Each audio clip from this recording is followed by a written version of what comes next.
Good morning.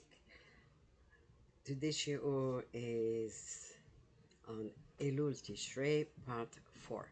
V'shem Hashem na'aseh v'natzliach. This shiur is for lirfuah shlema to Avraham ben Chana, Yosef ben Esther, Ahuva bat Tova, Zechariah ben Pearl Shira betoch kol cholei Am Yisrael. And לעילוי נשמת כל נשמה שזקוקה לזכות, for our soldiers, may they come home safely, and for the city of Am Yisrael, wherever they are, for our single, with בעזרת השם, שיזכו לבנות בית נאמן בישראל, may Hashem soon, may Hashem bring them closer to their true partner in life. Thank you to all my listeners and supporters for tuning in and helping spread Torah. And thank you, Hashem, for all your chasadim that you have done with us until now. And please, Hashem, continue to do so. So, David HaMelech wrote in Sefer Tehillim, Ala Elokim bitru'ah, Hashem bekol shofar. What does this mean? It means that Hashem has raised above all. He was raised above all, right? And Hashem, Alay Lokim Bitorah, Hashem Bekol Shofar. Then Israel will say they will be happy and they will say with joy their prayers, and they will do their korbanot.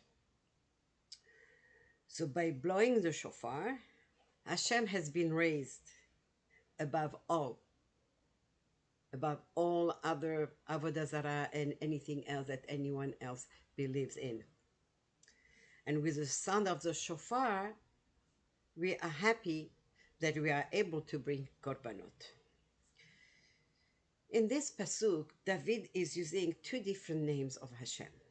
Elokim, Ala Elokim bitru'ah, Hashem bekol shofar.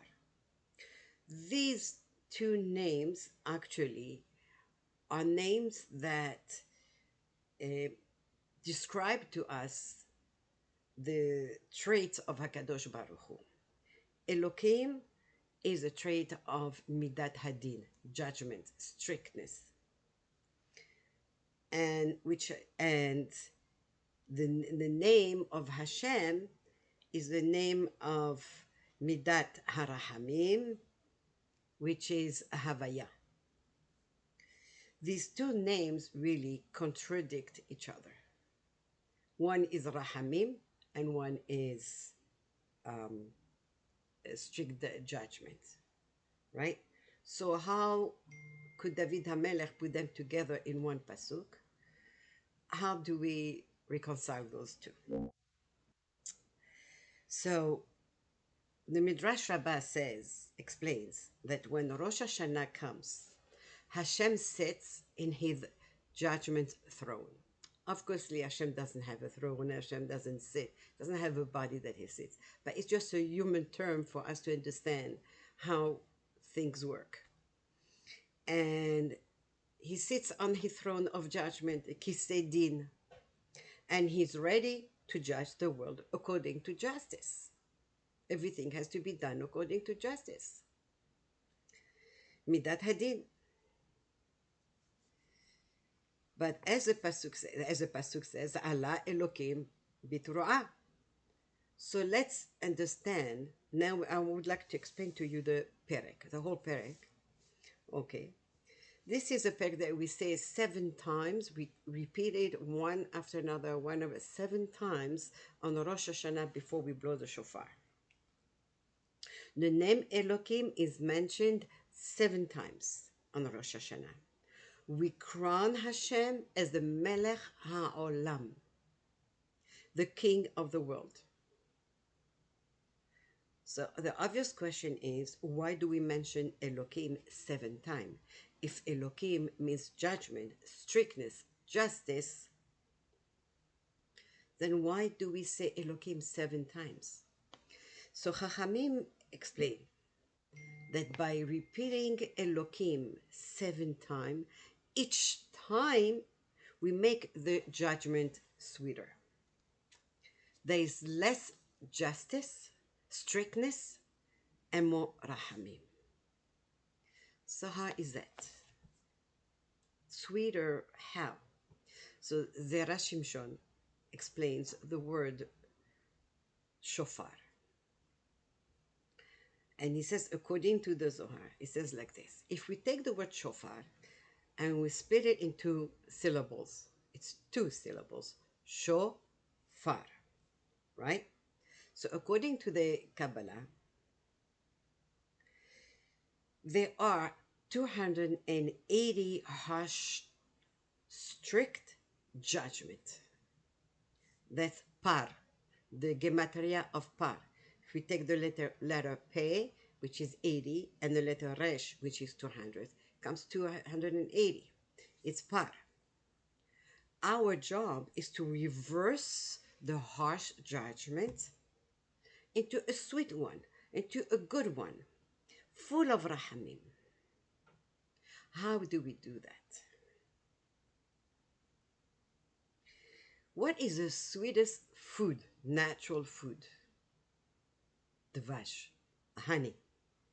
The gematria of Dvash is 306. Dalet is 4, Bet is 2, that's 6, and Shin is 300, 306. Sho, from the word shofar, Sho is also 306. Shin is 300, Vav is 6. So we put the 2 syllables together, so we get shofar, which means the judgment has been sweetened with chesed and rahamim. So each one we say it, we are making the judgment sweeter and sweeter. So I want to come back now to the perek. We say Lamnatseach, right? But we say like this. Harihu lelokim bekor rina. Sorry.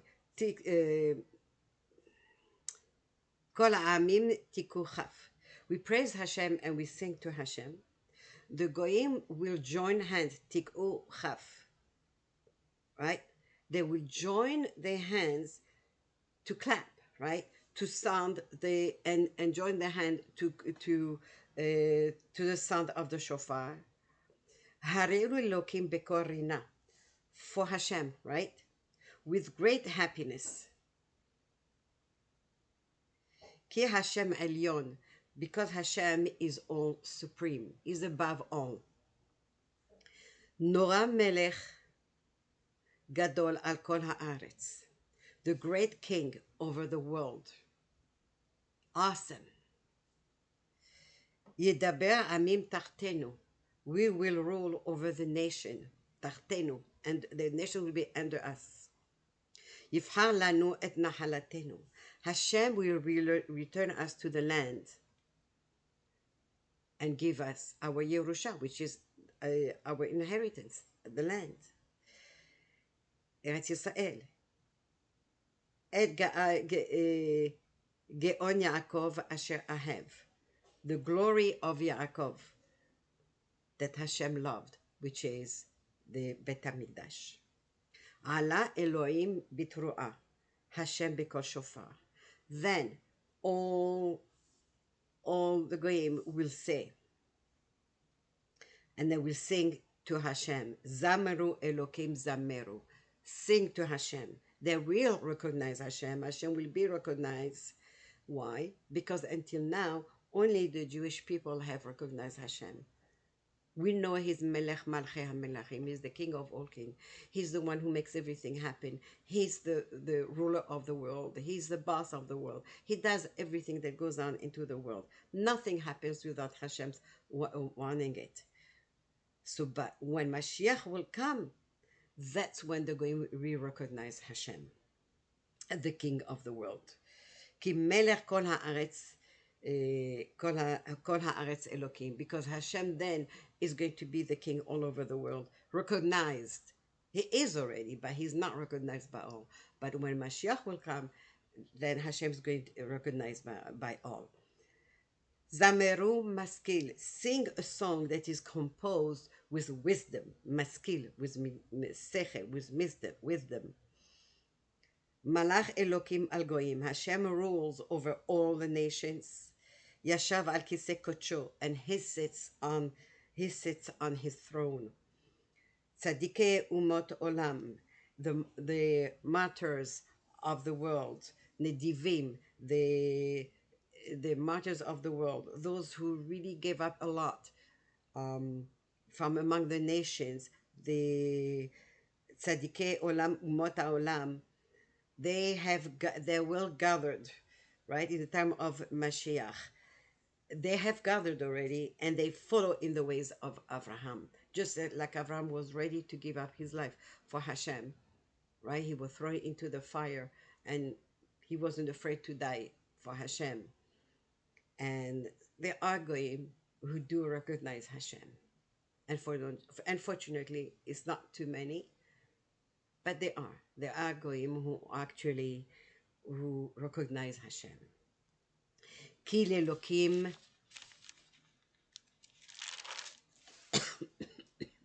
megene aretz. The king who appeared to protect the world are in Hashem's hand. We say, Lev melachim beyad Hashem. Right? There is a pasuk that says, Lev melachim beyad Hashem. That Hashem has the heart of kings in his hands, of presidents in his hands, prime minister, they're all in Hashem's hands. So Hashem can protect those who trust in him. He, Hashem, is all-powerful. Me'od na'ala. He's all-powerful. So Hashem is sitting on his throne, judging with justice. Right? Has to be tzedek, emet. But as we blow the shofar, we awaken the midat harahamim, and Hashem moves from kiseh rahamim, from kiseh din to kiseh rahamim. Again, it's just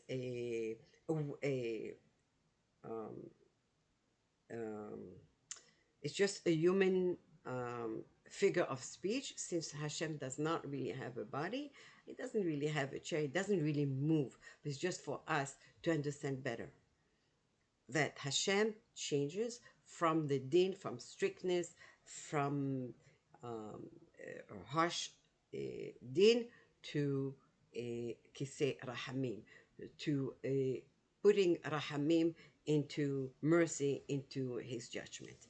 Therefore, the pasuk ends, Hashem bekol shofar, that he's judging now with rahamim. So the Zera Shimshon asks a question. Midrash says Elokim means that Hashem is sitting on Rosh Hashanah on Kiseh Din. So how can we explain the sentence that says Allah Elokim b'Torah? Then Hashem will then Israel will sing to Hashem with joy, and Hashem is above all. How is that? The blast that come out of the shofar, that should change the midat hadin to midat harahamim. So how can we say that the midat hadin increases because of the tekiyat shofar? At the time of tekiyat shofar, we are so scared because we know we are being judged at that very, very moment. And so we are supposed to be thinking of Teshuvah at that very moment. So we know that is midat hadin, we are being judged, right? So Rabbi Avraham Galanti explains. Rashi Shimshon brings the explanation from Rabbi Avraham Galanti that in Shamayim there are three paths, right? Like three ways of judging for midat hadin. The first one gevurot chitzoniyot, powers that are like outside powers. What does this mean? It means that is strict judgment, which is used without hesed, without rahamim. And from this kind of strict judgment, that's where cruelty comes and all terrible bad things that go on in the world. For example, the Inquisition, the pogroms, the Holocaust, the genocides, and all that has been going on in the world. It all comes from this, okay? From Gevurot Hitzoniyot. Then we have the second path, second way, which is Gevurot Kedushot, holy powers, which is Midat Hadin, but it comes with the Zechuyot of Am Yisrael, right? And from this, the judges from the Sanhedrin Ketana, from the small court, which was composed of 23 men, 23 judges, they used to judge the people in time of the Bet HaMikdash. So, for example, the Sanhedrin were extremely careful with their rulings. Whenever they had a case that they had to judge that was presented to them, so it says in the Gemara that if they judged a case of a man or a woman, of a person who was guilty and deserved the death penalty, that maybe may have happened once in 70 years. And the judges, once it was done, the judges were fasting for a long time after that ruling, after that punishment was given. In fact, the Torah teaches us that if a man was presented because he killed someone and he was judged by the Sanhedrin Ketana, by a small court, we call it Sanhedrin Ketana because it only had 23 judges.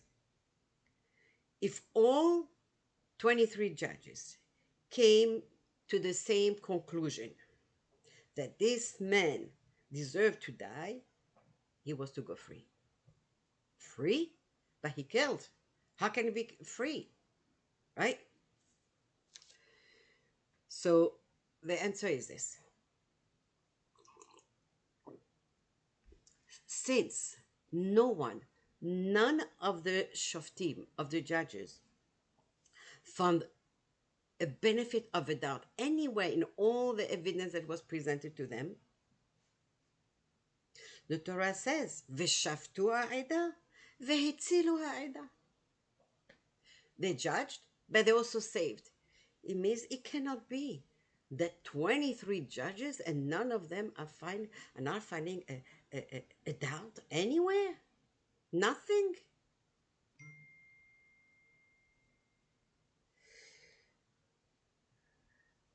And that means that the final decision cannot be death. He's going to be let go free. Is he going to get punished? Yes, Hashem will take care of it. But concerning the Sanhedrin, he is to be let go free. But what if one of the 23 judges, according to the evidence that was presented, decides to give the benefit of the doubt to this man, to the accused, right? But he does it only because he really wants this man to be punished, not because he really doesn't agree. So that's not being honest. Asur, a judge is not allowed to do this. Cannot be done. Each judge had to express his verdict clearly, regardless of how and what the other judges felt. And regardless of what the outcome would be. It had to be din tzedek, justice. And it had to be with a little rahamim. The benefit of the dat was the rahamim that was in the judgment. Number 3, Gevurot ha'atzilut. This is a very elevated, gentle powers that is composed of a lot of hesed, kindness, and rahamim, and mercy. For this midah, David HaMelech prayed, Elokim b'shimcha hoshi'eni, ubigvoratecha tedineni. Save me, Hashem, because of your name, because you always save those who trust you. And judge my case against my enemies because of your powers. The what powers? Gevurot ha'atzilut. The salvation should come from your hesed. And the din strictness, the strictness of the judgment comes from your powers. So David was asking both strict judgment, but also hesed v'rahamim. So how come David asked Hashem to use both din and how did he come? How did he ask for din, right? And he also asked for rahamim. But David was saying, "Milefanecha mishpati yetze." David was asking that his judgment should come from Hashem. You want to be dealt with Hashem, not with human being. And that's what David was saying. Hashem should mix the accusations with the defense by using Hesed v'Rahamim. Yes, there are accusations against us, but there's also defense, the good things that we did, right? So David asking, please Hashem, put them together all in one big pot and judge us with Hesed v'Rahamim. Now that we understand the different ways of judgment, let's look at the actual tikiot. The Zera Shimshon explains that Allah Elokim B'Torah, this pasuk, that Hashem has been raised and He's above all.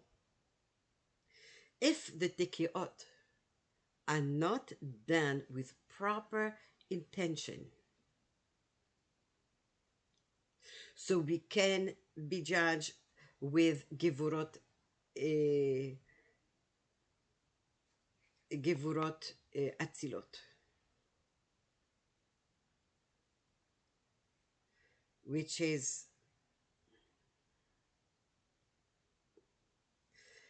sorry, 1 second, I'm sorry, let me repeat again.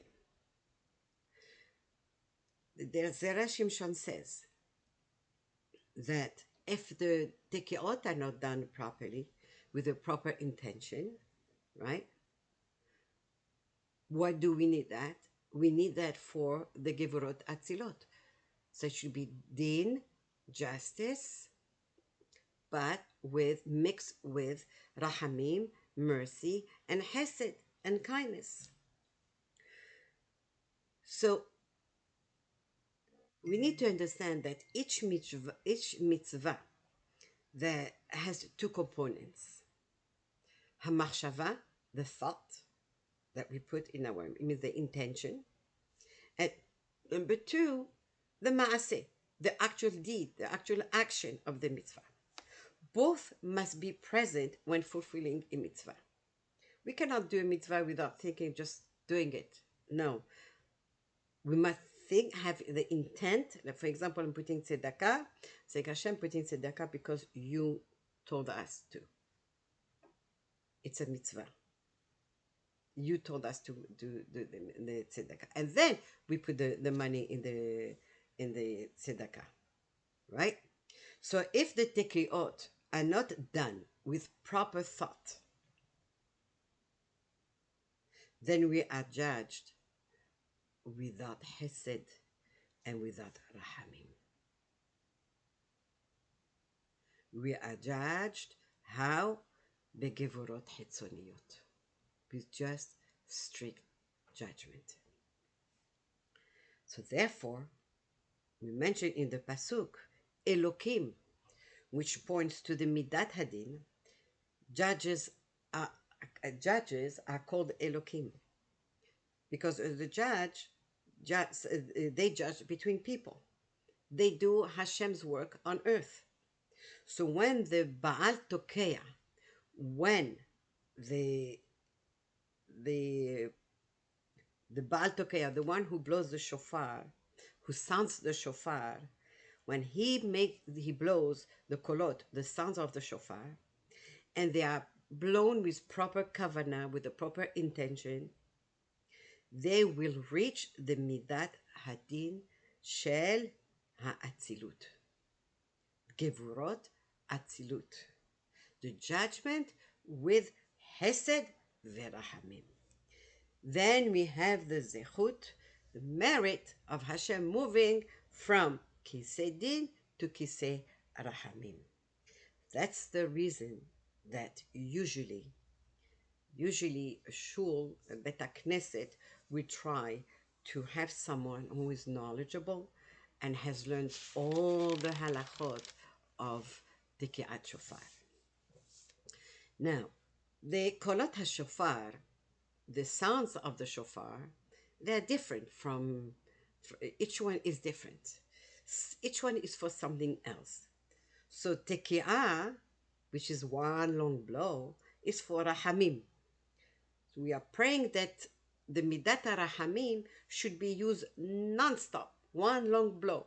Rahamim, Rahamim, Rahamim, Rahamim, constantly, only Rahamim and Hesed. The Teruah, which is 3 blows, and Shevarim, which is 9 blows, small ones, are for Midat Hadin. We are praying that Midat Hadin should be broken up. Right? So that's for the strict judgment. We asking Hashem, the Midat Hadin, the strict judgment, break it up. Don't make it one long thing, that one thing goes after another, one tzara after another, one trouble after another, one challenge after another, right? And we're also asking that the accusations against Ash should not be counted, should be cancelled.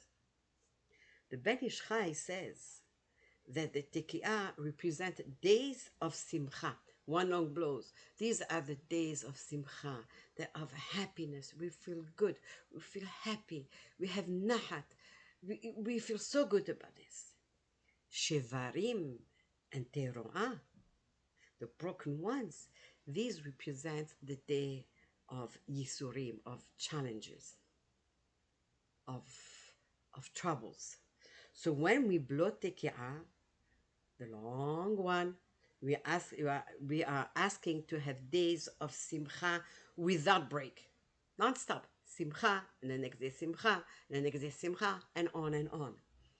And the yisurim, the challenges, should come slowly, paced, not one after another. And that's why we end all the blowing of the shofar with tekiah, tekiot, and then again at the end, as a symbol that the Yisurim will turn into Simcha, Amen, Be'ezrat Hashem. And after that, after them will come the good days. Now let's talk about the shape of the shofar. I also didn't know that even the shape of the shofar meant something. This too hints to us how to do teshuvah. It has a narrow mouth, and then it goes wider. It grows wider, right? It becomes wider. That is to teach us that when we do teshuvah, a Baal teshuvah, we are all Baalei teshuvah. All of us. And when we do teshuvah, right? So we start small, but then every day we should grow and grow and grow in our Yirat Shamayim, in the way we keep our mitzvot, being more careful and being more aware of what we are doing and grow in the Avodat Hashem, in the service of Hashem. Our custom is, our minhag is to blow the shofar 100 times, plus one, because we do 100 plus one equals to Michael, who is Sar Yisrael, who is the angel who protects us. So, on the Rosh Hashanah, right? So they are divided into 4 parts. Each part is composed of 30 kolot. And the 4th part has only 10 kolot, 10 sounds. So the first part is 30 kolot, 30 sounds. And we blow that after Keriyat Torah, after reading of the Torah, and that is called Tekiot de Meyushav, because everyone is sitting down. The second part is 30 kolot, 30 sounds, and we say that in the middle of the Amidah. We are in the middle of Amidah, then we have to stop, blow the shofar, the Baal Tokeya blows the shofar, and then we go on, we stop again, he blows the shofar, and then again, later on. All right, but it's all in the middle of the Amidah, of the Musaf, and these are called Tekiot Me'umad, meaning that we are standing up when we are listening to the shofar. And then the third part is 30 kolot again, 30 sounds in the Chazarat Hashatz. That's when the Chazan is repeating, Shaliach Tzibur, he's repeating the Amidah. We blow again, he's repeating the Amidah of Musaf. By the way, the Amidah Musaf is very, very long, so be sure to wear shoes that are comfortable. And then we have 10 kolot, 10 sounds when we say Kaddish. Right? After we say Kaddish. At the end of Tefillah, we blow one more Tekiah, and that's to confuse the Satan. So what are the kolot? Right? We're talking about kolot, about sound. That we know they're not all the same. There's a long one, and there's a 3, and then there's a 9. So what are they? So this is what we do, what the Tokeya do. Tashrat. Tashrat means Tekiah. We start always with Tekiah, one long one. Shevarim, 9 small ones.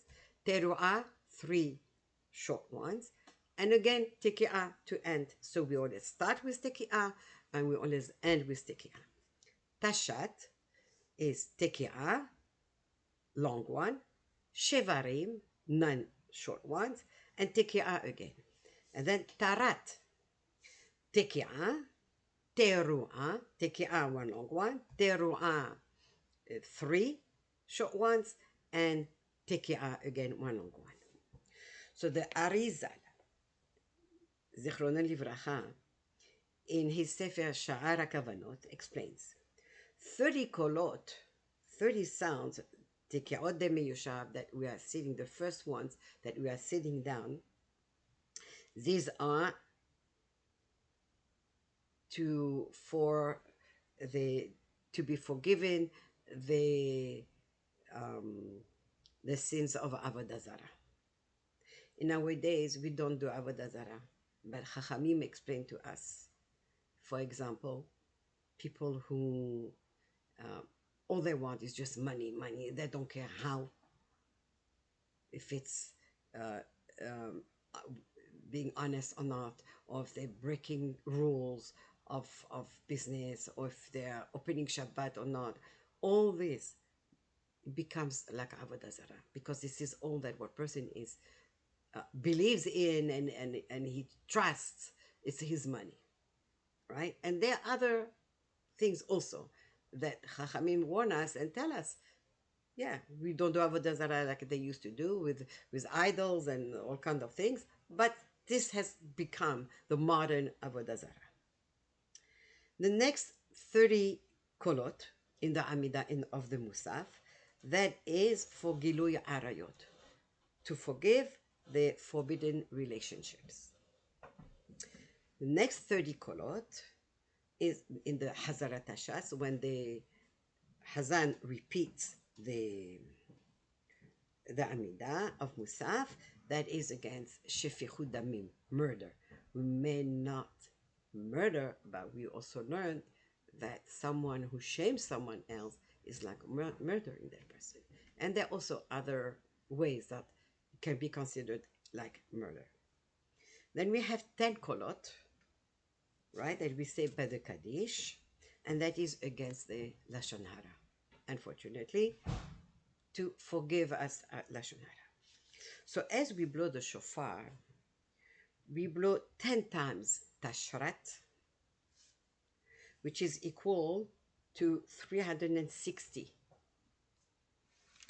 against the Satan, to break down the accusations of the Satan. Then we blow Tashat 10 times. Tashat equals 270 against the mitzvot lo ta'aseh, right? For those mitzvot that we did not do, that we were not supposed to do, but we did them. And then to end off, we blow 10 tikiot, tarat, and that's in equal to the 270, and that's for the mitzvot aseh that we did not keep, the positive mitzvot that we did not keep. So may Hashem accept our tekiyat shofar. May Hashem accept our teshuvah, and may He decree on us a Shana Tova Umevorechet, Shana with Hatzlacha, Shana with Bracha, Shana with Briut, Shana with Panasa Tova, Shana with Simcha, Shana with Nachat, Shana with Zivugim, Shana with Besorot Tovot, Shana that we will only grow in Torah ve'yirat Shamayim.